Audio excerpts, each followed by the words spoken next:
I've spent the last 48 hours reviewing CENTCOM's own public disclosures, Iranian state media, commodity futures data, and the back-channel diplomatic signals coming out of Islamabad, Muscat, and now St. Petersburg. And what I'm about to tell you is not being reported accurately by a single major Western outlet. Here is what they are framing this as: a diplomatic hiccup, a scheduling dispute, two stubborn governments failing to coordinate a meeting in Pakistan. That framing is dangerously incomplete. What is actually happening right now is the most consequential maritime siege in modern history, and it is operating on two simultaneous tracks that the mainstream press refuses to analyze together. Track 1 is military. U.S. Central Command has confirmed, in their own words, that American naval forces have physically directed 38 ships to turn around or return to port. 38 vessels, gone from the Strait of Hormuz traffic flow.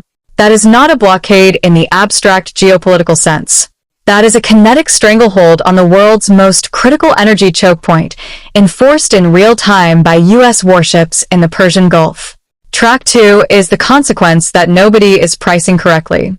Iran's Islamic Revolutionary Guard Corps has publicly stated, not implied, not hinted, stated, that control of the strait and maintaining the shadow of its deterrent effects over America is their definitive strategy.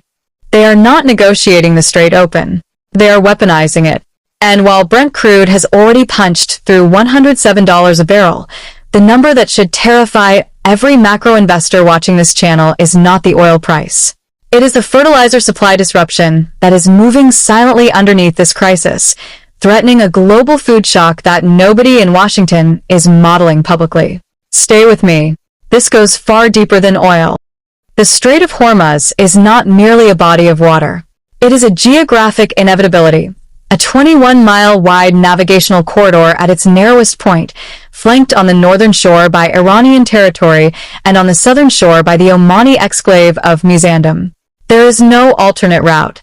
There is no pipeline network on Earth capable of absorbing the volume that transits this single choke point on a daily basis. Every maritime planner at NATO, every logistics officer at Indo-PACOM, and every tanker captain operating in the Arabian Gulf understands one foundational operational reality. If Hormuz closes, nothing replaces it at scale. Before this war, the strait carried approximately 20 million barrels of crude oil per day, roughly 1/5 of the entire world's petroleum consumption, moving through a corridor barely wide enough for two-lane tanker traffic operating in designated inbound and outbound shipping lanes. Those lanes compress the actual navigable path to roughly 6 miles in each direction. 6 miles. The width of a mid-sized American city, transporting the energetic lifeblood of the global industrial economy. The physics of this environment are unforgiving to conventional Western naval doctrine. U.S. carrier strike groups, optimized for blue water power projection across open ocean, are operationally disadvantaged in a confined littoral environment like the Gulf. The shallow, cluttered waters of the Persian Gulf, averaging just 50 meters in depth across much of its basin, neutralize the acoustic advantages of American submarine warfare. Surface radar profiles become compressed and cluttered against the backdrop of coastal geography. Electronic warfare environments in the Gulf are dense, contested, and degraded by the proximity of Iranian shore-based systems.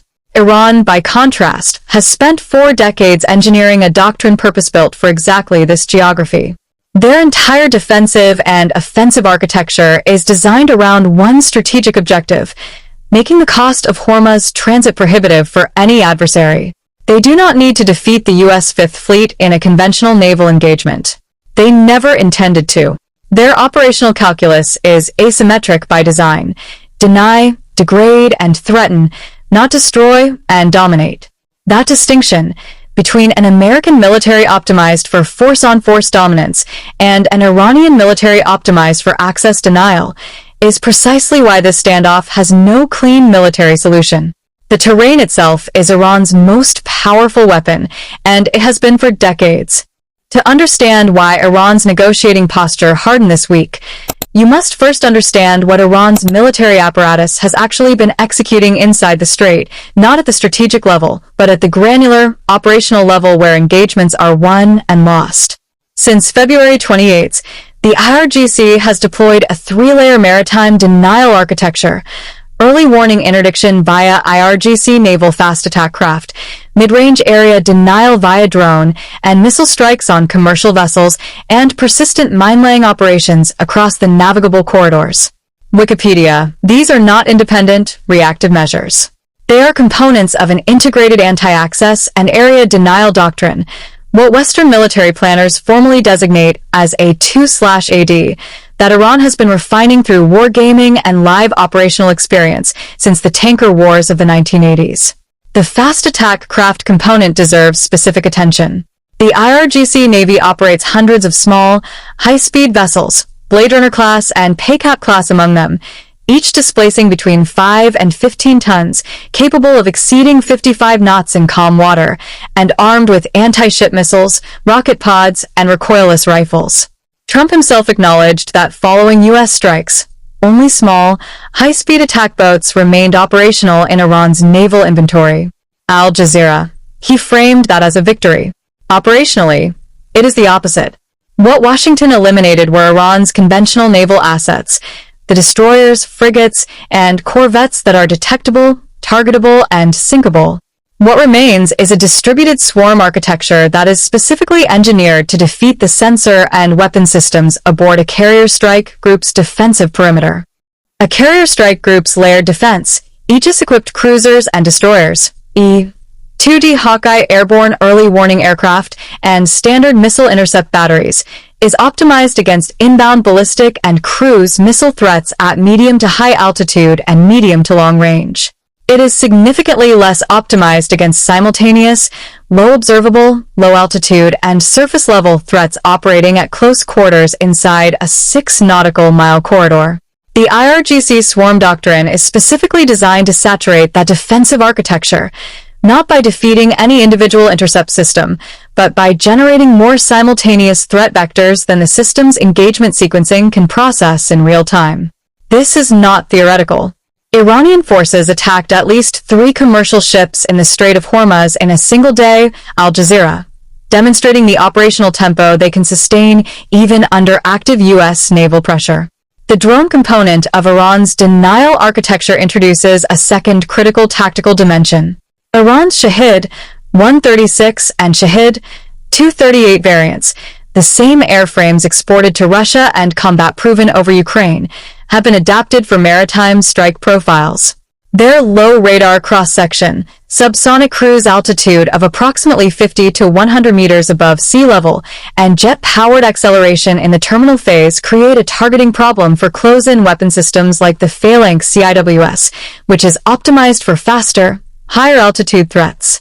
The IRGC claimed responsibility for striking the Kuwaiti VLCC Al Salmi at full capacity while anchored at the port of Dubai, and subsequently attacked the Qatar energy tanker Aqua 1 north of Doha. Wikipedia: these were not random acts of harassment. Vector 4. Diplomatic military synchronization. What makes this particular operational posture strategically sophisticated is that Iran is not executing it in isolation. Arachi's simultaneous shuttle diplomacy, Islamabad, Muscat, St. Petersburg, is not separate from the military pressure. It is coordinated with it. Every day the IRGC maintains its stranglehold on the strait is another day Tehran accumulates diplomatic leverage. The military siege and the diplomatic circuit are a single integrated campaign designed to exhaust Washington's patience while Brent Crude climbs and allied governments in Tokyo, Seoul, and Brussels quietly begin pressuring the White House toward concessions. The operational conclusion is stark. Iran has not deployed a single carrier. It has not launched a single ballistic missile in this phase of the standoff. And yet 38 ships have been turned away. Oil is at $107, and U.S. gas is at $4.11 a gallon. That is not a failure of Iranian strategy. That is Iranian strategy working precisely as designed. What is unfolding inside those 33 nautical miles of contested water is no longer a regional military confrontation. It is a live stress test of the architecture that underpins the entire post-1945 global economic order, and that architecture is failing in real time. Begin with the energy mathematics. Before this conflict, Approximately 25% of the world's seaborne oil trade and 20% of global liquefied natural gas transited the Strait of Hormuz daily. Wikipedia. That volume does not reroute cleanly. The Cape of Good Hope alternative adds between 14 and 20 transit days per voyage, consuming additional bunker fuel, requiring additional vessel capacity, and compressing the global tanker fleet's effective throughput by an estimated 15 to 20%. The result is not simply higher oil prices. It is a structural supply lag that persists independently of whatever price signal the market generates. You cannot drill your way out of a transit time problem on a quarterly earnings cycle. Goldman Sachs has assessed that unless Iran's regime collapses entirely, the Strait of Hormuz will never return to its pre-war operational status. Al Jazeera, that is not a geopolitical forecast. That is a commodity pricing forecast with a permanent embedded risk premium. Every barrel of Gulf crude, every LNG cargo bound for East Asia, every petrochemical feedstock shipment to European refineries now carries a Hormuz risk multiplier that did not exist 4 months ago, and that multiplier compounds across the entire downstream industrial chain. The maritime insurance market is transmitting that signal with precision. War risk premiums that stood at 0.125% of vessel value per transit before February 28 have now escalated to levels that are making entire voyage categories commercially non-viable. Soaring fuel costs tied directly to the Iran war are threatening the operational viability of commercial air carriers, with low-cost carrier trade associations already petitioning Congress for emergency tax relief. Al Jazeera, that is the Strait's economic blast radius extending from Gulf tanker lanes into the operating margins of airlines serving domestic U.S. routes. This is what energy interconnection looks like when a choke point goes offline. The contagion does not respect sector boundaries. Saudi Arabia has responded by diverting significant oil export volumes to the Red Sea via the East-West pipeline, while the UAE is accelerating pipeline infrastructure to Fujairah on the Gulf of Oman, projecting a reduction of Hormuz exposure from 50% of UAE oil exports to zero within 2.5 to 3 years. Al Jazeera, these are not contingency plans. These are permanent infrastructure commitments representing billions in capital expenditure, predicated on the institutional conclusion that the Strait of Hormuz is no longer a reliable commercial artery, regardless of how this specific conflict resolves. The geopolitical economy fracture lines are equally significant. Military planners from more than 30 countries are convening at a Royal Air Force base north of London to architect a multinational mission to safeguard Hormuz transit. Al Jazeera, that coalition's formation is itself a signal. It confirms that no single naval power, including the United States, has assessed its unilateral force posture as sufficient to guarantee freedom of navigation through the strait.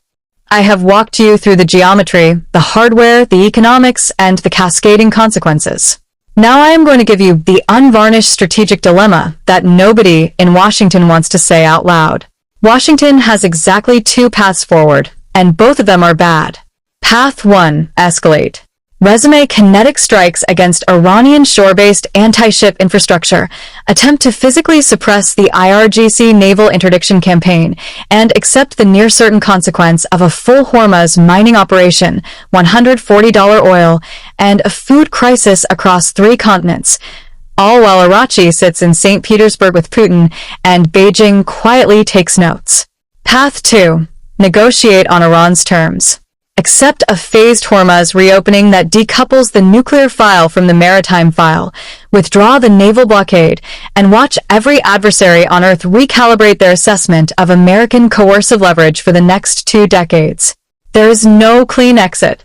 There is no third option that Western think tanks are currently modeling that holds together under operational scrutiny.